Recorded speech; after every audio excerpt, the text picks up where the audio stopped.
자, 안녕, 민규쌤입니다. 36쪽에 이제 명청시대 문제 풀 텐데요. 최근 4개년간 기출 보시면 명청이 진짜 골고루 계속 출제가 되는 것을 알 수가 있습니다. 명청, 딱 한 번 빼고 계속 출제가 되었다라고 보시면 되고요.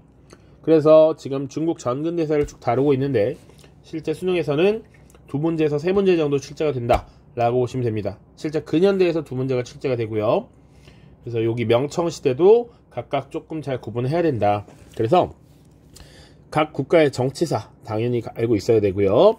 명나라와 청나라 같은 경우에는 개별적인 황제의 특징 내용을 정리해야 됩니다.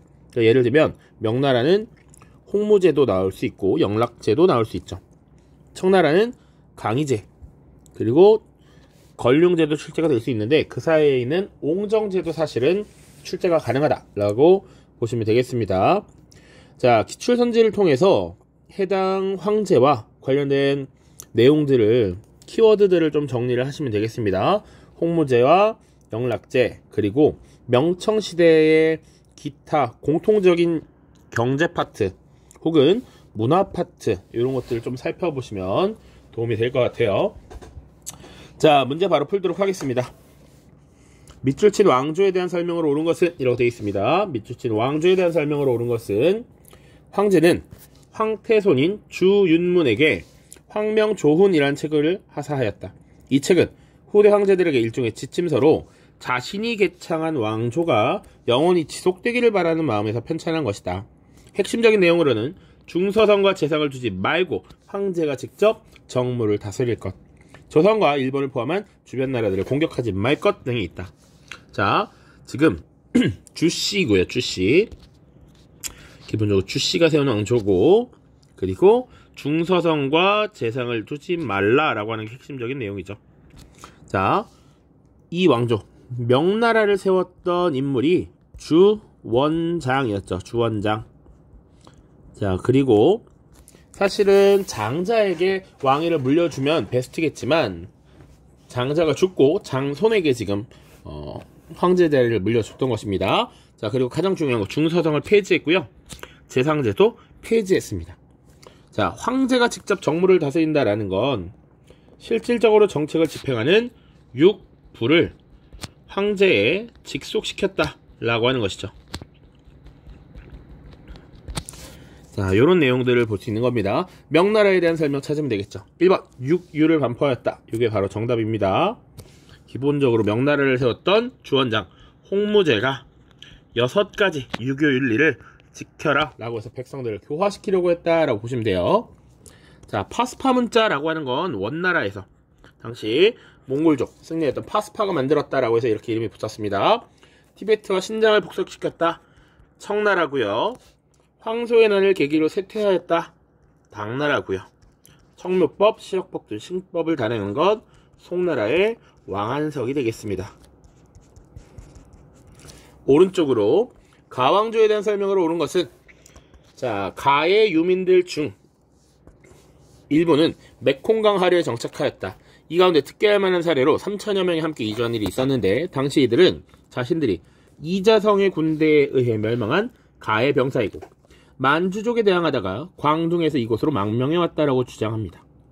자, 밑에는 쭉 읽어보시고요. 요 메콩강 하류 지역이라고 하면 메콩강이 기본적으로 동남아시아를 관통하는 핵심적인 강입니다. 그래서 지금 동남아시아 지역으로 밀려난 어떤 세력이 등장한 것인데 이 나라가 이자성의 군대에 의해 멸망했대. 이자성의 난으로 멸망한 명나라. 자, 1번 군기철을 설치하였다. 청나라고요. 옹정제죠. 옹정제. 지금 요 선지는 여러 번 반복적으로 나오고 있습니다. 자, 파스파 문자를 만들었다. 원나라고요. 3번 구품중정제 폐지. 수나라였습니다. 구품중정제를 폐지하고 과거제를 시행했다. 만한병용제 역시 청나라고요. 북부 베트남을 점령하였다. 요게 명나라가 되겠습니다. 명나라. 자, 요거는 이제 조금 뒤에 예전에는 동아시아사에서 다루긴 했는데 당시 베트남에 레 왕조가 있었고요. 이 레 왕조를 정복하고 약 20여 년간 지배를 했었습니다. 자, 다음입니다. 11번 가왕제에 대한 설명으로 옳은 것은 자, 이 건물은 황제가 하늘의 제사를 지내던 천단에 있는 기난전입니다. 천단은 가가 수도를 옮기는 과정에서 자금성과 함께 조성되었고, 그러니까 지금 이 말은 가라는 황제가 수도를 옮기면서 자금성을 함께 지었다라는 것이죠. 수도도 옮기고 자금성도 지었던 이 황제. 나머지 내용은 그냥 읽어보시고요. 이 황제는 영락제입니다. 영락제. 지금 키워드로 문제의 힌트를 찾고 답을 찾으면 됩니다. 영락제. 자신의 근거지였던 북방지역으로 지금 수도를 옮겼고 새로운 궁궐 자금성을 건설했다. 자, 영락제고요. 그럼 봅시다. 1번. 군기처를 설치하였다. 정말 많이 나오는 선지죠. 청나라 옹정제. 사고전서를 편찬하였다. 청나라의 걸륭제고요. 3번의 날 진압하였다. 역시 청나라 강희제입니다. 지금 청나라의 3명의 황제, 출치될 수 있는 인물들이 다 등장했습니다. 재상제도를 폐지하였다. 요거 명나라인데 홍무제죠. 홍무제. 자, 그리고 정답은 5번. 정화의 함대를 파견하였다. 혹은 다른 선지로 나올 수 있는 건 예를 들어서 내각대학사를 설치하였다. 이런 것들이 언급이 될 수가 있겠죠. 내각대학사를 설치하였다. 자, 5번입니다. 오른쪽 동아시아사 문제예요. 황제는 세 번째 항해를 떠난 사절로 하여금 물라카의 우두머리에게 귀한 예물을 하사했다. 지금 물라카가 우리에게 지금 국왕으로 봉하는 의식을 받도록 했다. 자, 이에 정식으로 조공특본 관계가 형성되었고 주변의 강국 아유타야는 중국을 두려워하여 물라카를 침략하거나 소란을 피우지 못하였다. 물라카 국왕은 감사의 뜻을 표하기 위해 정화와 함께 가족을 데리고 중국에 들어와서 특사면을 바쳤다. 황제는 그에게 선박을 하사하고 돌아가서 나라를 지키도록 했다. 정화를 파견해서 물라카를 세력권에 포함시켰던 명나라의 황제 영락제를 또 물어보고 있는 것이죠. 영락제. 자, 1번입니다. 천호제를 기반으로 호라즘을 멸망시킨 것 몽골의 칭기스칸입니다. 칭기스칸. 자, 그리고 2번. 자금성을 건설하고 베이징으로 수도를 옮겼다. 자, 이게 영락제고요. 장거정을 등용하여 몽골과의 강화를 시도하였다. 이건 이제 명나라의 황제이긴 한데요. 뒤에 나올 만력제라고 하는 인물입니다. 만력제. 장거정. 흉노를 견제하기 위해서 장건을 파견했던 것 한나라 무제고요. 소가씨를 제거한 후 당의 율령체제 도입을 추진한 것 바로 이것을 다이카게신이라고 하죠. 보통 소가씨를 제거하고 당의 율령체제를 도입한 것 645년입니다. 그러니까 쇼토쿠테자의 시대가 앞에 있었고 그 뒤에 지금 요 다이카게신이라고 하는 것이 단행이 된다라고 보시면 돼요. 나카노의 황자라는 인물이 있습니다. 다음, 자 38페이지. 가왕조에 대한 설명으로 옳은 것은, 자, 역사 속 과학이라고 해서 자연상태 철광석을 강철로 재련하는 장면을 묘사한 것으로 이 원리는 오늘날과 같다. 자, 이 그림이 수록된 책은 이 왕조의 마지막 황제인 숭정제 연간에 처음 발간되어 당시의 전통산업기술 수준과 서양 문물의 자극을 보여주는 대표적인 실용과학 서적이다. 실용적인 학문이 발달했다. 이 책의 제목은 하늘이 빚어낸 것이라고 하여 천공이라고 표현한 천연의 물질을 인간의 기술로 새롭게 개발한다. 천연의 물질을 개발한다. 요게 지금 조합하면 책 이름이 천공을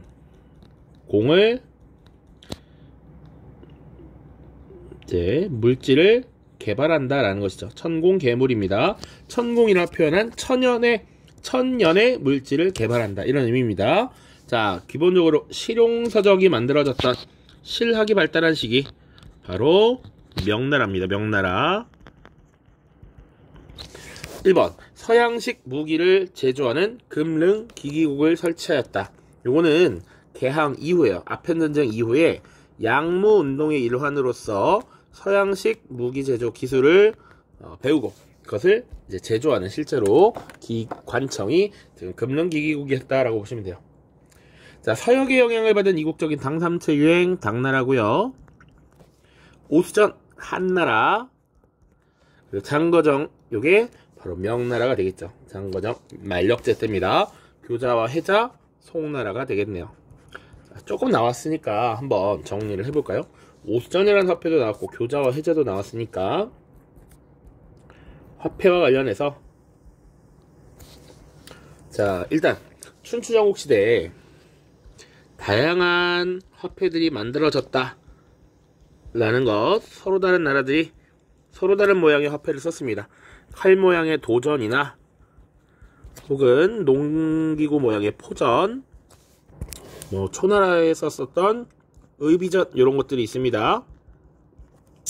뭐 그런데 이런 다양한 화폐들, 서로 다른 화폐들을 사용했기 때문에 이후에 진나라 때가 되면 진시황이 통일을 이룩한 이후에 반량전이라는 화폐로 통일이 됐죠. 화폐를 통합을 했습니다. 자, 그리고 나서 여러 화폐가 이제 통용이 되다가 한나라 때, 특히 무자 때가 되면 오수전이라고 하는 화폐를 주조하고 국가에서 화폐를 독점적으로 지금 주조하자라고 이야기하고 있습니다. 자, 조금 더 나아가면 뭐 여러 가지 화폐가 쓰이겠지만 우리 교과서에서 다루는 거는 당나라 때 비전이라고 하는 어음을 사용했습니다. 신용화폐 비전.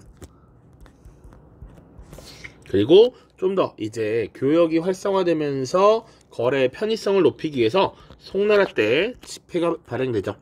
교자와 회자가 발행되고요. 그리고 원나라 때는 바로 교초라고 하는 지폐가 발행됐습니다. 교초의 남발. 자, 그러다가 사실 조금 지나서 명나라 때, 청나라 때가 되면 여러 가지 화폐를 쓰지만 특히 세금을 내는 단위로서 지금 은이라고 하는 것이 활용되는 것이죠. 자, 오른쪽입니다. 밑줄 친 우리 왕조에 대한 설명으로 옳은 것은, 자, 짐은 새로운 수도에 자리 잡은 후 백성에게 유익한 일을 우선적으로 처리하였다. 특히 시간을 계산하고 절기를 분별하는 체계를 세우는 일을 전력을 기울였다. 그러던 중 아담샬이 교정한 달력을 보았는데 일식과 월식을 비해서 모든 천문현상이 그의 계산에 정확히 들어맞았다. 이에 짐은 하늘이 우리 왕조의 번영을 위해 그를 보내주었다라고 생각하여 그에게 역법을 개정하여 시헌역을 만들고 황실 천문대에서 천문기기를 제작하는 일을 맡겼다. 그리고 그는 여러 해 동안 이 직무를 충실하게 수행한 한편 수도에 설립된 성당에서 가톨릭의 전례에 따라 예배도 드렸다. 이미 가톨릭이 전파되고 있었고 아담샤를 통해서 시헌역이라고 하는 역법을 개정했다. 요게 청나라입니다. 청나라. 자, 초기에는 사실은 청나라가 이 북방 만주 쪽이었기 때문에 흥경이라고 하는 곳에 흥경성의 수도를 잡았다가 이제 나중에 중국을 사실상 장악하고 베이징으로 들어오게 되는 것이죠. 요 얘기를 하고 있는 겁니다. 자, 설명 볼게요. 1번 남송을 멸망시켰다. 요거 원나라입니다. 원나라가 남송을 정복했죠. 바로 쿠빌라이 때였습니다. 쿠빌라이 때 1279년. 요 정도는 연도를 알면 좋고 모르면 말고. 2번 주원장이 건국하였다. 명나라죠. 1368년이 되겠습니다. 구품중 정제 위진 남북조. 티베트 등 범부를 간접 지배하였다. 요게 맞죠. 티베트, 신장 같은 지역을 사실상 청나라의 영토로서 복속시키고 간접 지배를 했습니다. 그 지역을 번부라고 했고요. 그것이 오늘날 중국의 영토와 많이 유사하게 지금 형성이 된 것이죠. 양념의 건의로 양세법을 실시했던 건 당나라 때입니다. 당나라 후기가 되겠습니다. 다음 자료의 정책이 시행된 왕조에서 있었던 사실로 옳은 것은, 자, 지금 각지에서는 토지를 가진 자에게 정세를 지세에 포함시켜 부과하고 있습니다. 토지를 가지고 있지 않으면 정세의 부담도 없으니 실로 공평합니다. 자, 늘어난 인정에 대해서는 이미 세금을 물리지 않고 있습니다. 그러니 고정되어 있는 정세를 지세에 포함시켜도 백성들이 부담해야 되는 증가분은 사실상 없는 셈입니다. 요게 핵심인 것이죠. 토지를 가진 자에게 정세를 포함시켜 부과하고 있다. 지세 안에 정세를 포함시켜서 지금 내도록 하고 있다. 왜냐하면 늘어난 인정에 대해서 이미 세금을 물리지 않기 때문에 정세가 고정되어 있으므로 그냥 이미 있는 땅에 나누어서 내도록 한 것이다. 요 제도를 지정은제라고 하고요. 청나라 때 시행이 됐습니다. 옹정제 때입니다. 옹정제 때. 자, 1번 청나라 8기제가 실시되었다. 바로 정답이에요. 8기제. 이 만주족이 부족을 통합하고 빠르게 중국에서 세력을 확대시켜 나갈 수 있었던 것이 8기제였습니다. 덕분이야. 안사의 난이 발생한 거 당나라, 곽수경, 수시력, 원나라, 롱먼, 석굴사원, 위진, 남북조. 국가로 따지면 북위입니다. 북위. 왕한석, 청묘법과 보가법, 송나라죠. 송나라. 오른쪽입니다. 교사의 질문에 대한 학생의 답변으로 가장 적절한 것은 이 지역에서 중국과 러시아가 6가지 항목의 조약을 체결했고 그 결과 국경이 확정되었습니다. 이 조약으로 양국 간 국경 문제의 해결을 모색하였다는 점에서 역사적 의미가 있습니다. 그렇다면 러시아와 이 조약을 체결한 황제에 대해 발표해 볼까요? 라는 것이죠. 자, 당시 중국이 러시아와 국경 분쟁을 확정지었던 조약이 네르친스크 조약이고요. 자, 그리고 이것을 체결했던 황제가 강희제입니다. 자, 뒤에 유럽사에서 또 나오니까요. 당시 러시아는 그러면 어떤 상황이었느냐? 짜르라고 하는 황제가 통치하던 시기였습니다. 당시 러시아에 표트르 대제라고 하는 인물이 있었어요. 표트르 대제. 자, 그래서 강희제에 대한 일단 설명을 찾으면 되죠. 1번 제상제를 폐지하였습니다. 명나라의 홍무제였습니다. 황제권을 강화하려고 했던 인물. 2번 홍건적의 난을 평정하였습니다. 사실상 이게 명나라가 건국되면서 소강상태에 들어갔습니다. 자, 베이징을 공격하여 점령하였다. 청나라 황제로는 순치제가 있습니다. 순치제. 그러니까 이 청나라의 황제였던 순치제가 사실은 무너진 명나라를 접수하지 못하고 있었어. 이자성의 반란 이후에 무너진 명나라를 온전히 접수하지 못하다가 순치제 때 오삼계를 비롯한 이런 사람들의 도움을 받아서 명나라가 차지한 옛 중국 영토를 확보할 수 있게 되었습니다. 4번 8기제를 바탕으로 여진족을 통합하였습니다. 자, 누르하치고요. 5번이 정답입니다. 반청 세력인 타이완의 정씨 집단 정성공 세력을 지금 제압하였다. 자, 그래서 강희제와 관련해서 3가지 딱 기억해야 됩니다. 3번의 난이라고 하는 것을 진압했고요. 3번의 난은 아까 순치제라고 하는 황제가 오삼계의 도움을 받아서 베이징을 장악했다라고 했습니다. 그래서 이 오삼계를 비롯한 3명의 인물에게 지방을 사실상 어느 정도 나눠주고 분봉하고 제후왕으로 임명했어요. 그것을 3번이라고 했습니다. 그런데 나중에 이 3번의 뭐랄까요, 이 기능, 권한을 회수하려고 했을 때 이들이 일으킨 반란이 3번의 난이었습니다. 그래서 오삼계, 경정충, 상가이 이 3명이 지금 반란을 일으켰다. 이것을 진압한 것이 강희제였다. 그래서 3번의 난 진압, 반청 세력, 타이완 진압, 그리고 네르친스크 조약 3가지. 이렇게 강희제는 3개를 기억하면 거의 퍼펙트하다 라고 보시면 돼요. 자, 39쪽 보고 마무리하죠. 밑줄 친 황제에 대한 설명으로 옳은 것은 이번에 소개할 황제는 어린 나이에 즉위하여 60여 년간 제위를 지켰습니다. 그는 막강한 권력을 행사하던 대신들을 숙청하여 황제권을 확립하였으며 3번의 난을 평정하고 왕조에 반대하는 타이완 세력을 진압하였습니다. 그는 천년에 한 번 나올 군주라는 별칭을 얻을 정도로 후대에 높은 평가를 받기도 하는데요. 이 인물은 강희제고요. 그러면 아까 3가지 정리했는데 남은 거 뭐 하나예요? 바로 네르친스크 조약을 체결하였다. 여기 끝이 되겠죠? 자, 나머지 봅시다. 군기처를 설치하였다. 이건 청나라의 옹정제였습니다. 옹정제. 자, 과거제를 폐지한 것은 근현대사로 들어가야 되는데 청나라의 광서제라고 하는 황제입니다. 광서제. 나중에 한번 언급이 될 거예요. 사고전설을 편찬한 것 역시 청나라의 걸륭제이고요. 국호를 청나라로 바꾸고 조선을 침략했던 거 홍타이지죠. 홍타이지. 자, 오른쪽입니다. 밑줄 친 이 황제에 대한 설명을 옳은 것은 자, 대의 강미록을 저술한 이 황제의 조세 징수를 간소화하기 위해서 지세와 정세를 통합하여 은으로 거두는 제도를 확립하였고, 선교사들이 전례 문제로 분란을 일으키자 금교령을 내려서 그들의 활동을 제한하였다. 지정은제, 금교령, 요게 옹정제입니다. 지금 옹정제와 관련돼서 키워드 웬만한 거 다 나온 거야. 대의, 강미록, 지정, 은제, 금교령. 그러면 하나는 또 뭐겠어요? 당연히 매번 선지에 많이 나왔던 그놈의 군기처 설치, 옹정제입니다. 자, 사서대전을 편찬하였다. 요거는 명나라 때 편찬 사업으로 정통성을 확립하려고 했던 영락제고요. 3번에는 진압, 강희제, 청나라의 강희제입니다. 자, 마테오리치를 후원하였다. 명나라 때 마지막 황제였던 만력제 같은 인물을 들 수 있습니다. 네르친스크 조약, 청나라의 강희제죠, 강희제. 자, 다음 2024 육모 10번 문항입니다.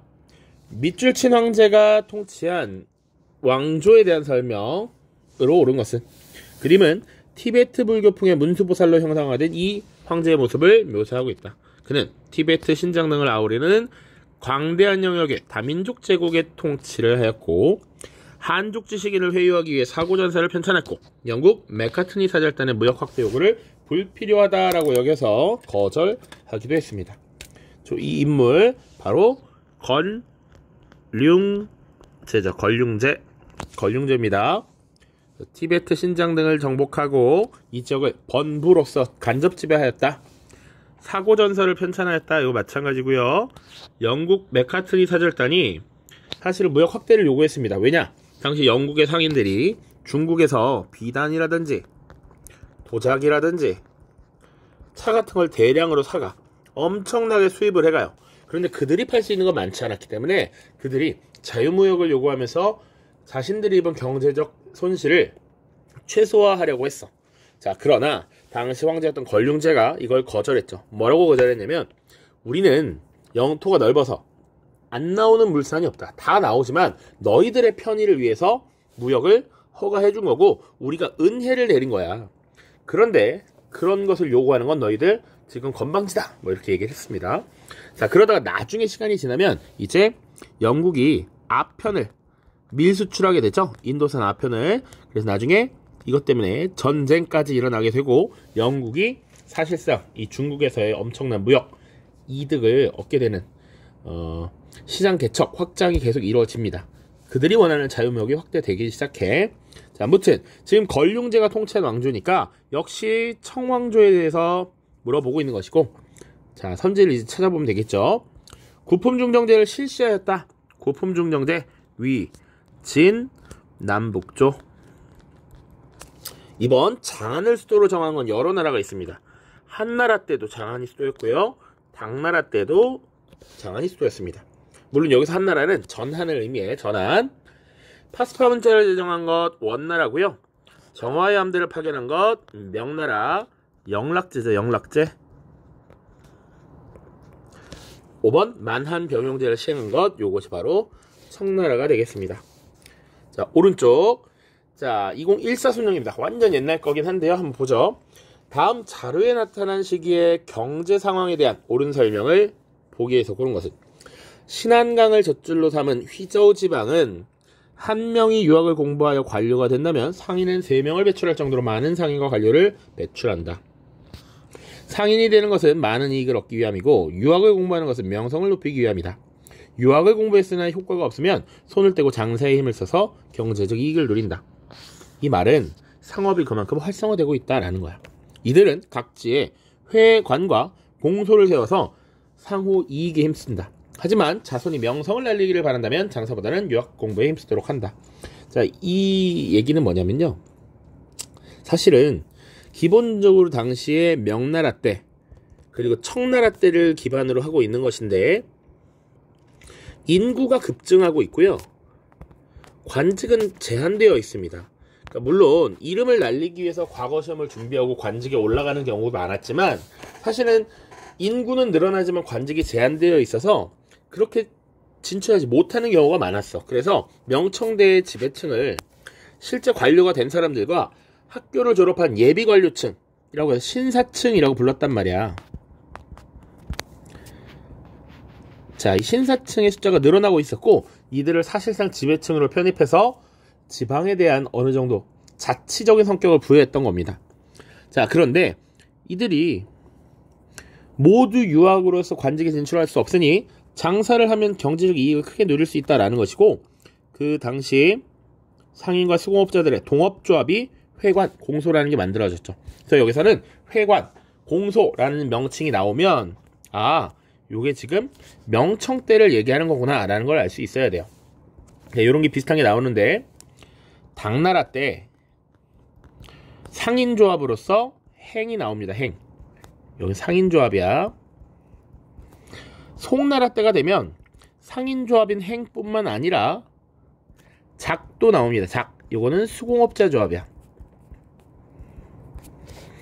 그리고 지금 명청 때가 되면 조합으로서 공소, 회관. 자, 동업조합이 있고요. 같은 고향을 가지고 동향조합이 있습니다. 이런 것들을 공소와 회관이라고 불렀다. 대략 이런 키워드들을 통해서 시대를 구분할 수 있으면 된다. 그래서 지금은 명청시대의 특징을 찾아봐라 라고 하는 것이고요. 명청시대의 특징 보죠. 1번 기억. 세금이 은으로 징수되었다. 맞죠. 명나라 때는 1조 편법이 시행되면서 세금을 은으로 걷었고, 청나라 때는 지정은제라고 하는 게 시행되었지. 은으로 징수된 거 맞습니다. 니은 호족의 대토지 소유가 확대되었다. 호족이란 개념. 사실은 호족이란 개념이 나오면 기본적으로 이거는 한나라 때라고 보시면 돼요. 한나라 때. 그리고 수당 때는 귀족이라고 부릅니다. 담배, 고구마 등의 외래 작물이 경작되었다. 맞죠. 아메리카 대륙으로부터 지금 이런 외래 작물들이 들어오기 시작했습니다. 자, 리을, 양쯔강. 요거 창장강이라고 부릅니다. 오늘날에는 이게 옛날 교육과정이라 그래요. 창장강 하류의 강남지방이 쌀의 주산지가 되었다. 자, 요거는 잘못된 설명입니다. 자, 창장강 하류, 강남지방이 경제력이 우수해졌던 거, 쌀의 주산지가 되었던 건 송나라 때예요. 송나라 때. 요거 한번 설명했는데, 송나라 때가 되면 기본적으로 금나라에게 털렸지. 정강해변 이후에 금의 침략을 받아서 강남 지역이 글씨가 마음에 안 드네요. 잠시만. 강남 지역의 개발이 활성화되면서 강남 지역이 화북 지역보다 생산력이 높아진다 이런 얘기했고요. 그리고 강남 지방의 메인이라고 할 수 있는 이 양쯔강, 창장강 하류가 엄청난 곡창지대가 됩니다. 그래서 이 창장강 하류 지역에 있는 소주와 호주가 익으면 천하가 풍족하다라고 하는 소호숙, 편하족, 천하족이란 말이 생겼죠. 그런데 조금 더 시간이 지나면 이 창장강 하류는 바다와 이어진 곳이었기 때문에 좀 더 무역에 가까운 지역이야. 그래서 창장강 하류에서는 주로 이제 공업이 발달하게 됩니다. 왜냐? 더 부가가치가 높은 산업을 하류에서 생산해내서 빠르게 수출을 하는 것이지. 도자기, 그리고 각종 공업 이런 것들이 창장강 하류에서 이루어지고, 곡창지대는 중상류 지역으로 옮겨갑니다. 그런 차이가 있는 거예요. 지금 명청대가 되면 양쯔강 중상류 지역으로 곡창지대가 옮겨가더라 라는 것까지 보시면 되겠습니다. 자, 지금 고생하셨고요. 다음 영상에서는 이제 일본사와 관련된 문제 풀도록 하겠습니다. 고생 많았습니다. 안녕.